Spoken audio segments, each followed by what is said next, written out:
en relation à ce qu'il vit et ce qu'il crée aussi philosophiquement. Donc c'est vrai que Bruno a dit tout de suite magnifique. Alors l'idée c'était qu'après, sur une idée, après il faut assumer financièrement. Hein. Donc nous avons vu avec Herman ce que nous pouvions faire.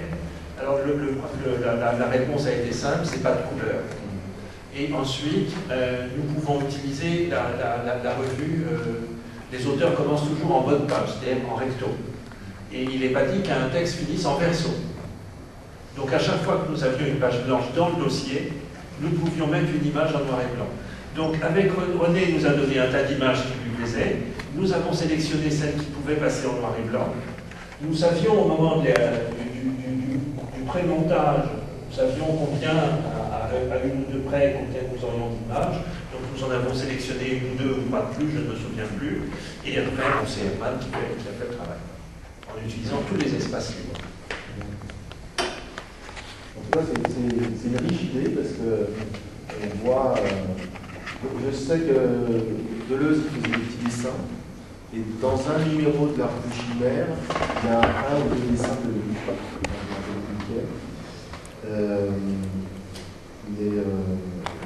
je trouve ça tout à fait intéressant, cette double pratique.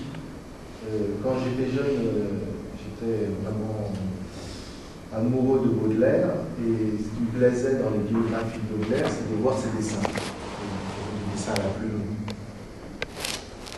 notamment des autoportraits, mais d'autres choses aussi. Et c'était quelque chose qui me rapprochait beaucoup de lui. Peut-être parce que j'ai eu aussi un père peintre et sculpteur, donc ça donne un petit peu de sensibilité à ce genre de choses. Voilà. Donc je considère que la philosophie doit s'allier avec les arts, avec la littérature, avec la poésie. Et, voilà. Il n'y a pas de honte à faire de la poésie quand on est philosophe, ou à peindre quand on est philosophe, alors que, effectivement, peut-être le cadre universitaire ne permet pas ou ne tolère pas trop la philosophie, qui est une discipline assez conceptuelle ou assez rationnelle, puisse s'ouvrir aux arts de manière non théorique. On permet à la philosophie de se développer en tant qu'esthétique ou en tant que poétique, théorique, mais pas, on ne permet pas trop aux philosophes d'être un poète ou un artiste, ou un pratique. Enfin, du moins au grand jour. Donc je trouve ça tout à fait salutaire que cette revue montre au grand jour une double pratique à la fois philosophique et artistique de la philosophie. La deuxième chose que j'aurais voulu dire peut-être, c'était à propos du jeu de loi. J'ai découvert cette histoire de jeu de loi du professeur Polybus. Et peut-être, je ne sais pas, j'aurais des questions à poser à Paul Kayser, qui a écrit un beau texte là-dessus. Mais comme je n'ai pas vu le film, alors je ne sais pas non plus si ce film de Prenant est visible. Le film qui s'appelle Le jeu de loi du professeur Polybus, est-ce qu'il est visible? Est-ce qu'on peut le trouver en DVD? Il est visible, non. Et non, malheureusement, la personne qui l'a fait, mon ami François Prenant, n'a pas trouvé de distributeur ou de commercialisation parce qu'elle n'habite pas en France. Alors ça a été très très difficile, elle habite en Algérie, alors c'était pas très commode, mais elle a déposé, et ça c'est accepté. Je ne sais pas si c'était à la Cinémathèque Bercy, ou à la je crois que c'est à la Cinémathèque qui n'en est pas une, à proprement parler, mais qui est un dépôt de films de Beaubourg. Il y en a un que l'on peut consulter. Donc, c'est quelque chose qui peut être consulté dans un de ces endroits-là. Je crois que c'est Beaubourg plutôt que Cinémathèque, où l'on peut... Forum des images, peut-être aussi. Il est au Forum des images. C'est ça, au Forum des images. C'est ça? Je crois, oui. Ah, oui. Donc ça peut être lu. Ça doit être indiqué d'ailleurs sur, si l'on cherche en mettant les noms sur un site internet, ça doit bien être indiqué l'endroit où ça peut être consulté. Mais c'est un cinéaste, elle est un cinéaste ou une cinéaste de talent, et j'aimerais bien que l'on voit ce qu'elle a fait, mais je peux rien en dire de plus, que l'on peut le consulter de cette manière. Mais là, ce nom de Poilibus, où c'est un nom de bande dessinée, un nom comique, j'avais fait également, d'ailleurs, je pense qu'il n'y voit pas d'inconvénient, mais tant qu'il n'est pas là, je ne vais pas le montrer, une bande dessinée concernant Bruno Cagny et moi-même, que je pourrais faire circuler, mais je ne vais pas la faire circuler tant que Bruno n'est pas là, parce qu'il voit, je préfère qu'il soit là. Mais je ne suis pas un dessinateur, encore une fois. S'il y avait un dessinateur c'est quoi la définition de la dessination? Que tu es aussi un dessinateur. Il n'est pas là aujourd'hui.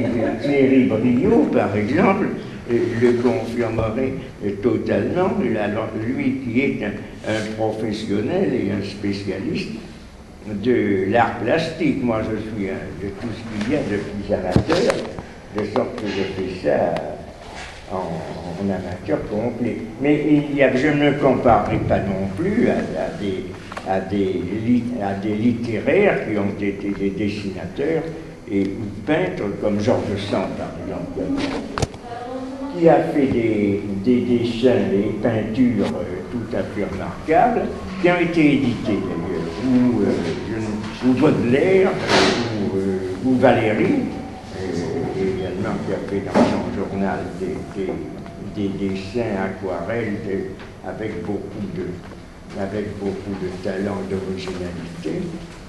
Ce que je fais est tout à fait maladroit et ne présente aucun caractère autre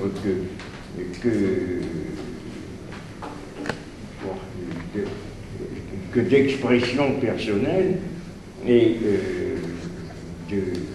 de vision tout à fait subjective. Tu permets que je fasse circuler ta bande dessinée? Vous allez voir une sorte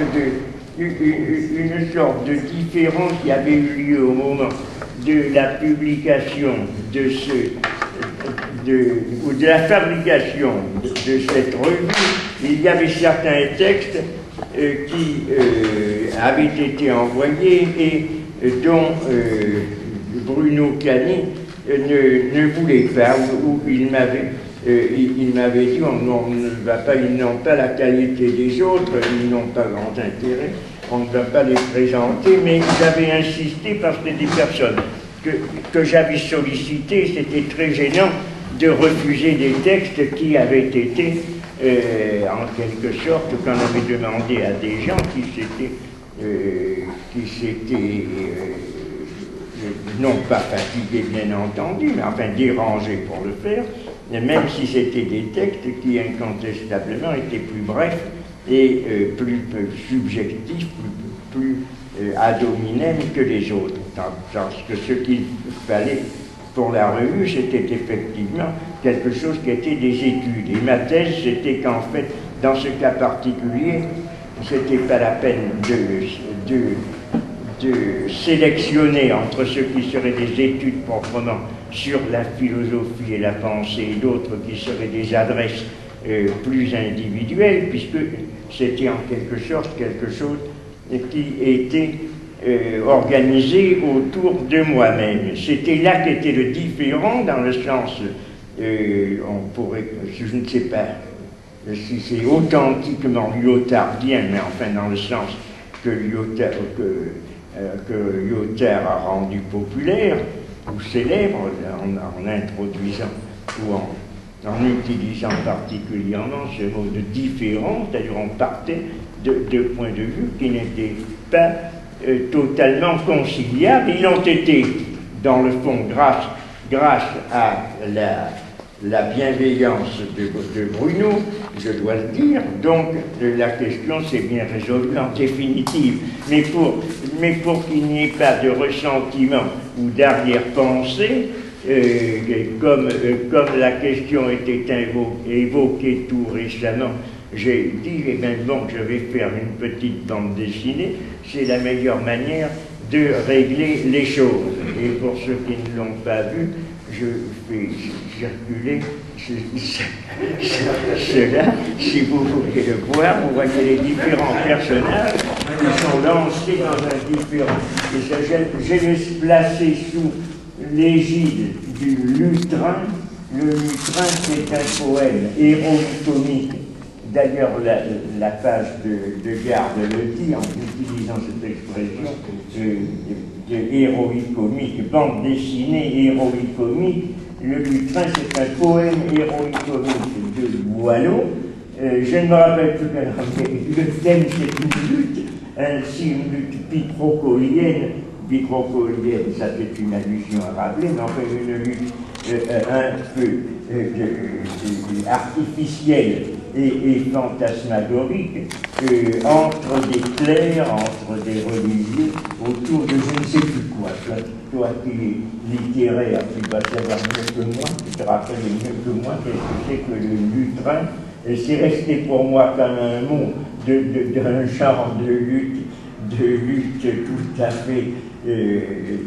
tout à fait artificielle entre gens de l'université ou gens de l'église. Or, c'était un petit peu ça, une lutte de chapelle, une querelle de chapelle qui désignait ce mot de lutrin.